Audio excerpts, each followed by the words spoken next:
J'aimerais qu'on lise dans Psaume 25. On va prendre deux passages de départ. D'abord Psaume 25.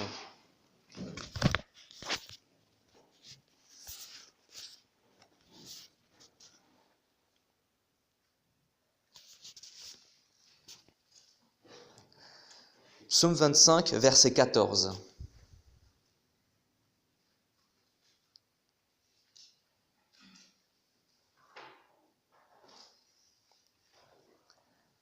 Psaume chapitre 25, verset 14, il dit « L'Éternel confie ses secrets à ceux qui le craignent. Il leur fait connaître son alliance. » Donc David dit que Dieu confie ses secrets à ceux qui le craignent.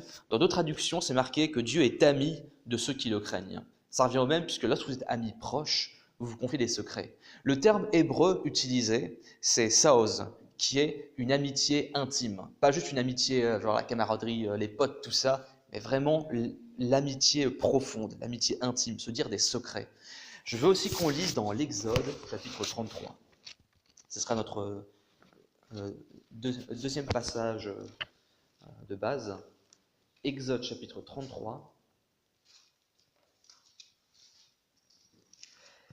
Lisons au verset 11. On va juste lire au début du verset 11. Il y a deux phrases, mais lisons que la première parce que c'est là que je veux vraiment souligner.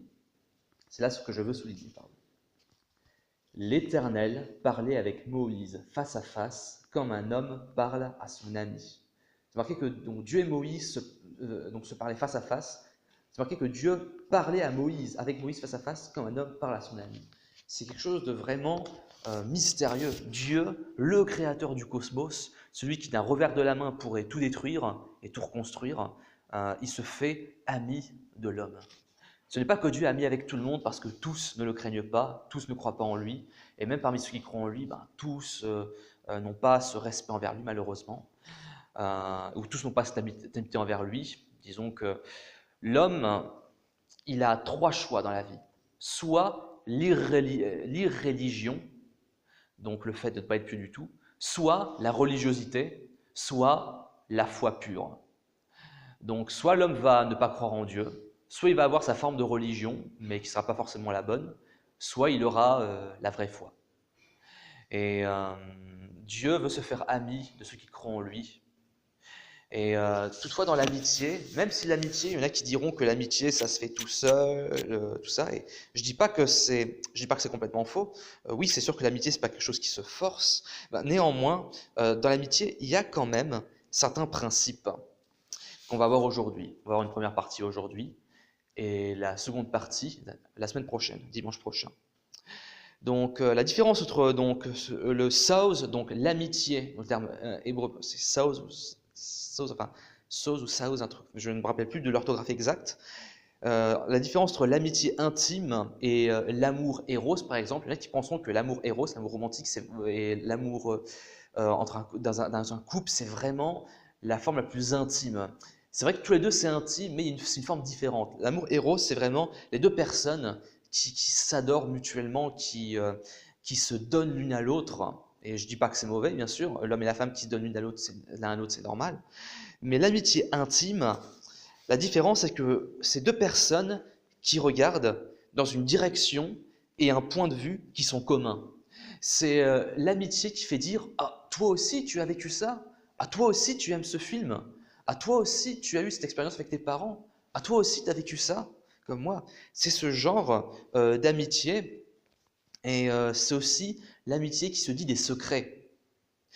Dieu qui se fait humain, rien qu'en soi-même, Dieu qui se fait humain à travers Jésus, ça c'est le plus grand acte d'amitié qui existe. C'est un grand acte de compassion. Mourir sur la croix, c'est un grand acte d'amour, mais ça aussi été l'acte d'amitié le plus grand. Parce que qu'est-ce qu'a dit Jésus? Lisons dans l'évangile de Jean.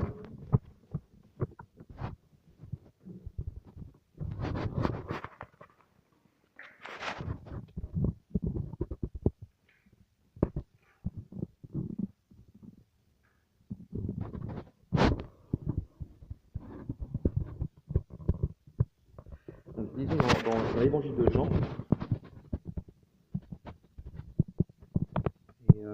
Et, chapitre 15, Jean chapitre 15.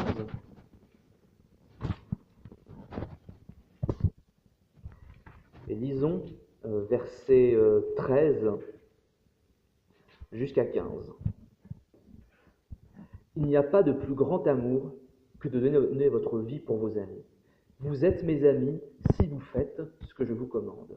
Je ne vous appelle plus serviteur parce que le serviteur ne sait pas ce que fait son Seigneur.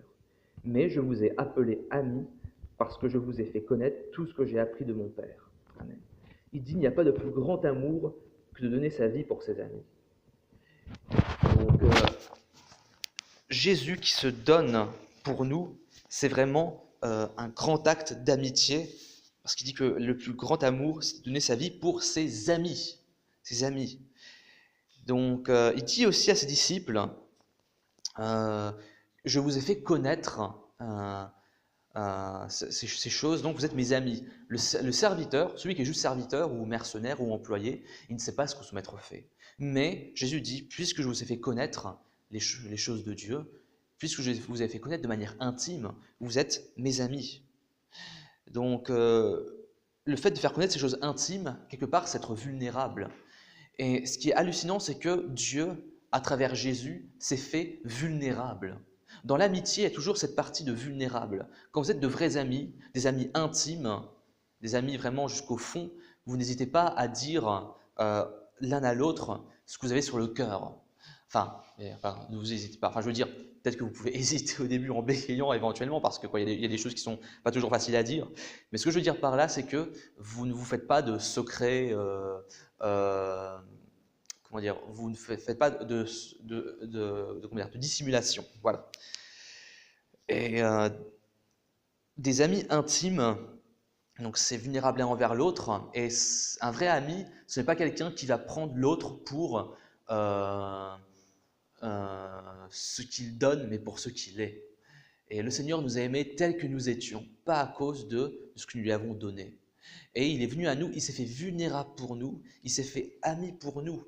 Et il nous a donné toutes ces choses gratuitement. Le Seigneur, il est venu vers les disciples, et il leur a donné sa grâce de manière gratuite, sans qu'eux n'aient rien à payer. Ensuite, on va voir donc quelques principes par rapport à l'amitié. Donc, premier principe, l'amitié nécessite l'obéissance. Parce que Jésus a dit, vous êtes mes amis si vous faites ce que je commande. Et donc il y en a qui diront, oui, mais j'aimerais bien être ami avec Dieu, mais suivre la religion, par contre, suivre le christianisme, alors ça, par contre, je ne veux pas. Il y a beaucoup de gens qui vont vous dire, je suis spirituel, mais pas religieux. C'est-à-dire que ces gens vont vous dire, je suis une personne qui a envie d'être inspirée, je suis une personne qui a envie d'être dirigée par quelque chose, enfin dirigée par une idée spirituelle, mystique, mais je ne veux pas suivre des dogmes, des doctrines, tout ça. Mais il faut nécessairement une doctrine. Pourquoi ?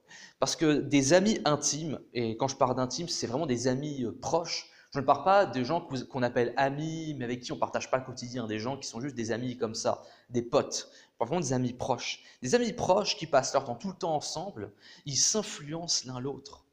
Et bien sûr, Dieu n'est pas influencé par nous, n'est-ce pas ? Dieu n'est pas influencé par nous, mais nous, au fur et à mesure que nous connaissons Dieu, nous devons en tout cas être influencés par lui. Donc l'obéissance nous aide à devenir davantage comme lui. Parce que sans l'obéissance, nous ne pouvons pas être ses amis, parce que Dieu est saint et Dieu sait ce qui est juste pour cette terre.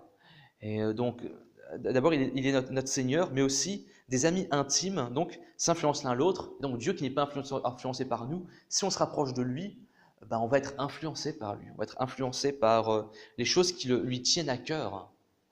Dieu a des soucis par rapport à ce monde, il a compassion par rapport à ce monde. Et donc lorsque nous approchons de lui et que nous venons à le connaître, nous venons aussi avoir compassion pour les mêmes choses que lui. Alors nous lui obéissons parce que nous savons que c'est ce qui est juste. Donc forcément que nous lui obéirons, puisque lui qui connaît vraiment les bonnes choses, nous aurons à cœur de faire ce qu'il nous dit.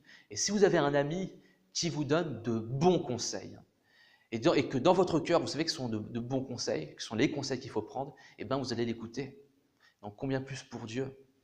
Donc oui, l'obéissance est importante dans l'amitié. Je sais que dans ce monde actuel, Les gens diront au contraire, mais non, l'obéissance, c'est important.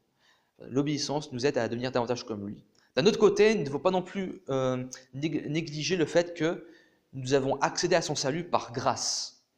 Parce que sinon, une relation d'amitié ne peut pas naître. Parce que l'amitié ne peut pas naître par des conditions non plus. Dieu est venu vers nous sans condition. Il nous a tendu la main et nous avons accepté son salut. Mais l'obéissance nous aide ensuite à développer cette relation avec lui, à développer cette amitié avec lui. Donc il faut garder l'équilibre. Parce que d'un côté, n'oubliez pas que vous êtes sauvés par grâce. Mais ensuite, l'obéissance va vous aider à le connaître davantage et à être influencé davantage par ce qu'il est et par sa sainteté. Ensuite, dans l'amitié, comment communiquer avec Dieu dans l'amitié? Parce que les amis, ça se communique, n'est-ce pas? Il dit que Dieu révèle ses secrets à ceux qui le craignent. Donc, ça rejoint donc le premier point. Donc, le craindre nous aidera à le connaître, puisque Dieu révélera davantage ses secrets si nous lui obéissons, si nous connaissons. Mais ensuite, comment est-ce que Dieu nous parle justement? Comment communiquer dans cette relation d'amitié? Parfois, les gens disent « j'ai prié et dans mon cœur, j'ai senti que Dieu m'a dit quelque chose ». Mais parfois, les gens ne sont pas toujours sûrs. Il y a des gens qui vont dire « j'ai prié, je pense que Dieu me dit quelque chose, mais je ne suis pas sûr ». Et un pasteur a dit un jour que lorsque les gens viennent lui dire ça, il leur répond « écoutez, oui, ça peut venir de Dieu, peut-être que ça ne vient pas de Dieu, mais j'aimerais, si tu n'es pas sûr, que tu ne dises pas « oui, ça vient de Dieu ». Parce que si c'est vraiment un ami intime, tu ne vas pas dire d'un ami intime quelque chose que tu n'es pas sûr qu'il t'ait dit, quelque chose que tu as écouté vaguement. Tu vas d'abord attendre d'être sûr avant de le dire. Mais alors, comment être sûr? C'est la question. Comment être sûr de ce que Dieu nous dit? Il est vrai qu'on n'est pas toujours sûr. Parfois, il faut creuser davantage. C'est vrai. Mais comment ça se passe en premier lieu? Parfois, il n'y a pas forcément besoin d'attendre des prophéties de fous ou des visions, des révélations de fous pour savoir ce que Dieu veut nous dire. Ça commence par quoi? Ça commence par la parole, tout simplement. Lisons dans Hébreux, chapitre 4, au verset 12.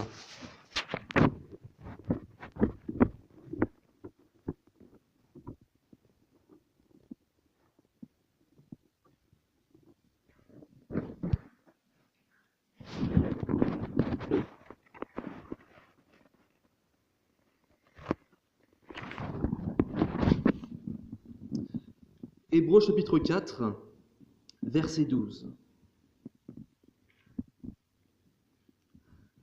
En effet, la parole de Dieu est vivante et efficace, plus tranchante que toute épée à deux tranchants, pénétrante jusqu'à séparer âme et esprit, jointure et moelle.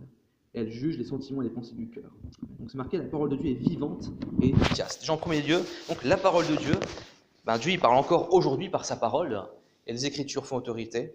Récemment, j'ai étudié pas mal les arguments des catholiques.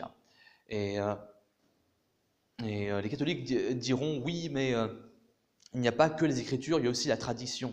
Mais quand on lit la Bible, l'autorité de l'Écriture est souvent mise en avant. Jésus a de nombreuses fois cité l'Ancien Testament, et même à partir du Nouveau, Pierre, par exemple, il y a d'autres exemples, mais je vais vous citer son exemple, Pierre parlait de Paul en disant qu'il écrivait ses lettres sous l'influence de l'Esprit.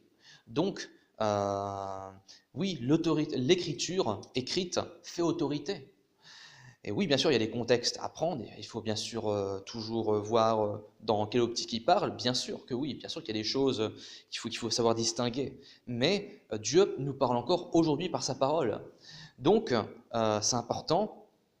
Donc déjà, commencer par la parole. Et par la parole, Dieu nous parle. Dieu nous parle et on écoute. Donc on écoute quand Dieu nous parle. Donc on lit la Bible, on écoute un message audio sur Internet, ou bon, aujourd'hui on a ça, mais du moins on commence par la Bible. Et ensuite, il y a des différentes formes d'écouter. Donc, il y a le sermon, bien sûr, à l'église. Il y a aussi les études bibliques. Il y a toutes sortes de réflexions. D'abord, on écoute la parole, la Bible. Et d'ailleurs, la Bible vient avant les sermons. Donc, étudier la Bible, écouter les sermons, mais toutefois, demander à Dieu le discernement. Donc, commencez par là. Et ensuite, vous priez. Donc, d'abord, on écoute par la parole. Et ensuite, on parle à Dieu par la prière. En fonction de ce que Dieu nous a dit dans sa parole, eh bien, on prie. Donc, Dieu te parle par la parole, tu lui réponds par la prière. Ta vie de prière doit être galvanisée par la parole. Dans ma vie de foi, une chose que j'ai remarquée avec les années et que je n'avais pas remarqué au tout début, c'est que ma prière devenait plus profonde après avoir lu la parole ou écouté un sermon. Et il est vrai que la parole nous éclaire et nous aide alors à prier d'une manière plus précise et d'une manière plus exacte aussi. Parce que la parole nous montre le chemin à suivre et ensuite ça donne une ligne directrice à nos prières. Bien sûr, ça ne veut pas dire que lorsqu'on prie, on prie que par rapport au message qu'on a étudié, mais en tout cas, ça aide d'avoir une ligne directrice et Dieu nous montre alors la voie qu'on doit suivre dans nos vies. Si jamais on prie tout le temps sans lire la parole, nos prières seront vagues. Si vous essayez, vous verrez la différence. Si vraiment vous étudiez la parole profondément, qu'ensuite vous priez, vous verrez que ça va faire une grosse différence dans vos vies. Ensuite, ça permet aussi une autre chose. Ça permet aussi donc d'éclaircir nos prières dans le sens que Dieu est alors l'ami qui est, tel qu'il est, et non pas le Dieu que l'on imagine. Parce que beaucoup de gens prient à Dieu, mais ils s'imaginent que Dieu est comme ceci, comme cela. Mais la parole nous éclaire sur qui Dieu est. Et donc pour le coup, lorsqu'on prie, on prie alors au Dieu qu'on a lu dans la Bible, et non pas le Dieu qu'on s'imagine. C'est très important. Donc tu réponds à celui qui est, et non pas à celui que tu imagines. Il y a une différence entre le Dieu que nous imaginons et le Dieu qui est réel. Le Dieu que nous imaginons, il est peut-être un peu plus, un peu plus flatteur pour les gens, tandis que le Dieu qui existe, il est bien plus important, il ne flatte pas toujours, mais un vrai ami, ce n'est pas quelqu'un qui flatte toujours. Et justement, puisque Dieu se fait votre ami, eh bien, il va aussi vous dire la vérité sur votre état. Il va vous dire la vérité sur les marches et les chemins de vie que vous allez devoir prendre.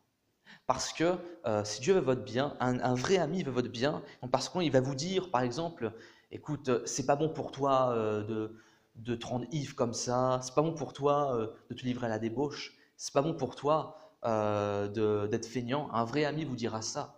Je parle vraiment d'un ami intime. Bon, aujourd'hui, malheureusement, il y a des gens qui se disent amis, mais qui se font jamais des reproches. Il y a un problème. Un vrai ami, puisqu'il veut votre bien, un vrai ami ne va pas être gentil. Il va être bon. Il y a une nuance. Dieu n'est pas gentil, il est bon. C'est pas la même chose. Quelqu'un de gentil, c'est quelqu'un qui va être permissif. C'est quelqu'un qui va être,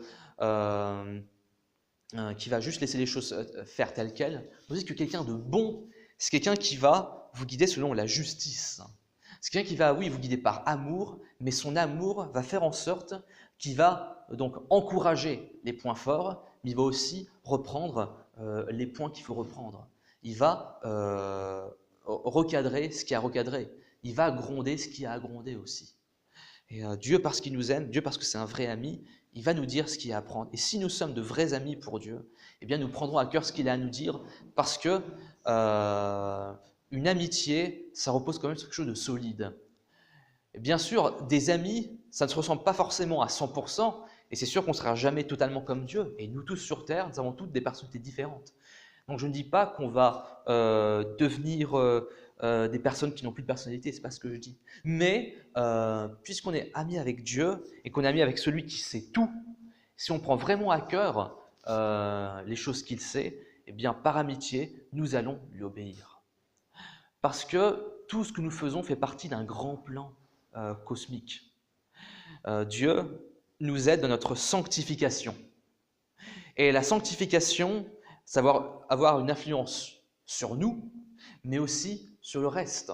Et donc, si on dit que Dieu est notre ami, mais qu'on refuse la sanctification, eh bien, ça va aussi faire ralentir son œuvre aussi. Donc, si nous rejetons les commandements de Dieu, nous rejetons les directives de celui qui nous veut vraiment du bien.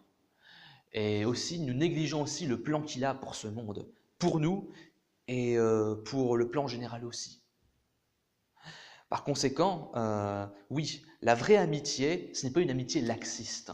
Dans le monde, on va vous dire que lorsqu'on est amis on se pardonne tout. Et bien sûr, on se pardonne tout, parce que bon, on est pécheurs dans le monde, donc forcément que oui, il faut se pardonner. Mais néanmoins, de vrais amis vont chercher à se tirer vers le haut. Des vrais amis, de manière biblique, vont chercher à se tirer vers le haut. Dans le monde, on va vous dire, bon, on est amis, mais on va en boîte ensemble, on fume des pétards ensemble, tout ça, mais ça, c'est une amitié qui repose sur rien. Parce que ce genre d'amis, c'est une amitié qui repose en fait sur le fait de s'amuser ensemble. Mais un vrai ami, lorsque vous voyez, même si vous vous êtes pas amusé ensemble ce jour-là, le fait d'avoir vu cet ami, eh bien, ça va vous faire du bien.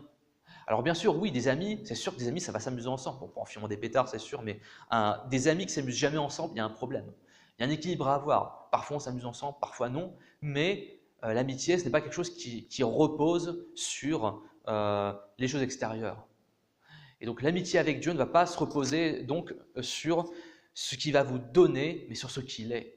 Donc aussi, pour développer une vraie amitié avec Dieu, vous allez aussi devoir apprendre à aimer Dieu pour ce qu'il est. La religion vous aide à avoir ce que vous voulez, du moins ce que les gens croient, mais la relation avec Dieu, la vraie religion, donc pas la religiosité, mais la vraie religion, donc le vrai lien avec Dieu, eh bien, il va vous aider à obtenir Dieu, tout simplement. Donc, la vraie amitié, ce n'est pas quelque chose pour obtenir ce que vous avez envie, mais c'est juste pour obtenir l'amitié. C'est une fin en soi.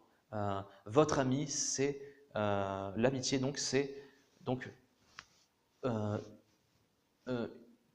quelque chose à obtenir pour ce que ça est, pour ce que c'est, pardon, excusez-moi, c'est pas très français ce que je viens de dire, pour ce que c'est. Tandis que l'amitié selon le monde, vous êtes amis parce que vous vous amusez ensemble, parce que vous jouez à la console ensemble, ou parce que peut-être que vous buvez ensemble, vous mangez ensemble, et je ne dis pas que ces choses sont mauvaises en soi, bien sûr que les amis ça mange ensemble, oui, mais ce n'est pas la base de l'amitié. La base de l'amitié, c'est vraiment cette intimité et cette justice aussi. La vraie amitié selon Dieu, c'est une amitié juste. Et c'est une amitié où l'un et l'autre se tirent vers le haut. Et c'est aussi quelque chose de vulnérable.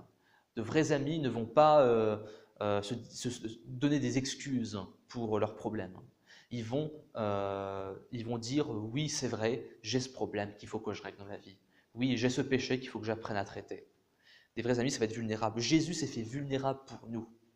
Alors, nous aussi, nous devons apprendre à être vulnérables envers lui. Parfois, on se cache devant Dieu, mais nous devons apprendre à être vulnérables devant lui. Dans l'Église, c'est important de tisser de vraies amitiés.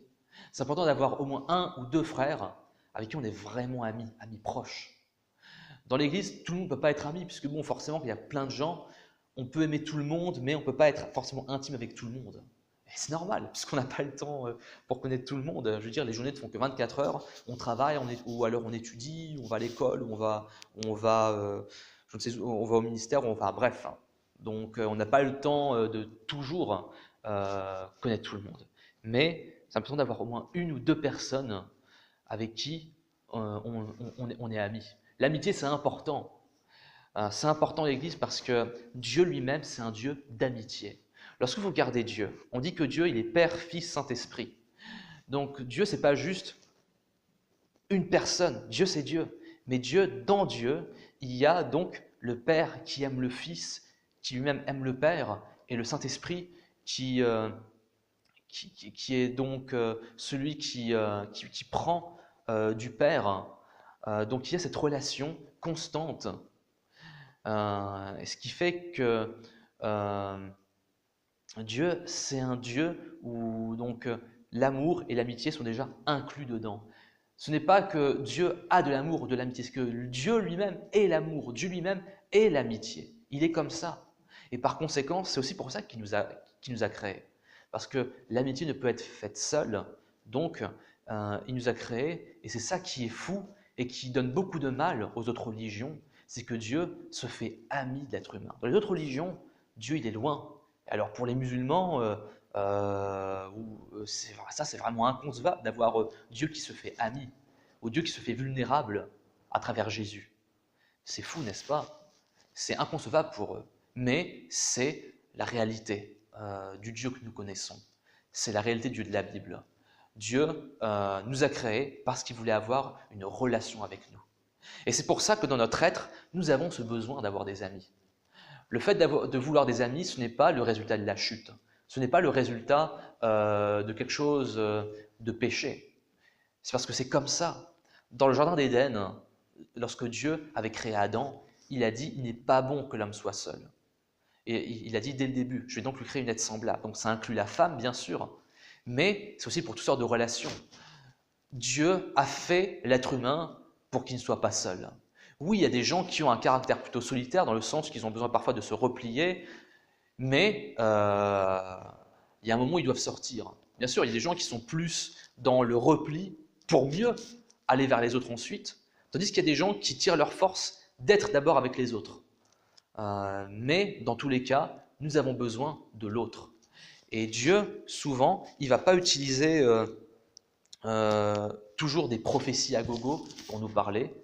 Oui, bien sûr qu'il le peut, c'est biblique. Oui, il le fera. Mais souvent, il va utiliser les autres pour nous parler, pour nous reprendre, pour nous exhorter, parce que c'est fait comme ça. Parce que c'est quelque chose de naturel. C'est le chemin que le schéma, excusez-moi, que Dieu a décidé. Parce que Dieu est donc un Dieu d'amour et un Dieu d'amitié. C'est un Dieu de relation. Donc, c'est pour ça que dans ce monde individualiste, enfin, surtout en Occident, nous avons besoin d'avoir, alors, pas un esprit communautariste, mais un esprit de communauté. Pas communautariste, parce que sinon on est fermé, mais communauté, dans le sens que nous devons apprendre ce partage, cette relation, ce côté qui échange, ce côté qui, ce côté actif dans la communication. Parce que le chrétien ne peut décemment pas vivre seul. Il a besoin de relations. Et à travers les relations, Dieu nous construit. Il y en a qui disent « moi, je me construis avec Dieu tout seul ». Mais ça ne marche pas comme ça. Alors oui, il y a un autre extrême, c'est de se construire seulement avec les autres. Et ce n'est pas bon du tout, parce que les autres sont faillibles. Mais tu as quand même besoin des autres. Mais d'abord, tu dois passer par Dieu. Et ensuite, tu vas vers les autres. Parce que lorsque tu passes par Dieu, c'est là que tu as les bases pour aller vers les autres convenablement, mais aussi pour leur pardonner convenablement lorsqu'ils te font du mal. Parce que d'un côté, si tu restes que avec Dieu, tu ne vas pas vers les autres, tu ne grandiras pas parce que Dieu veut que tu sois modelé, que tu sois façonné par tes expériences avec les autres. Mais si tu vas que vers les autres et jamais vers Dieu, si tu dépends toujours des autres, il y a des gens qui sont comme ça. Si tu vas que vers les autres et jamais vers Dieu, ben, tu vas être déçu par les humains et tu vas être détruit aussi.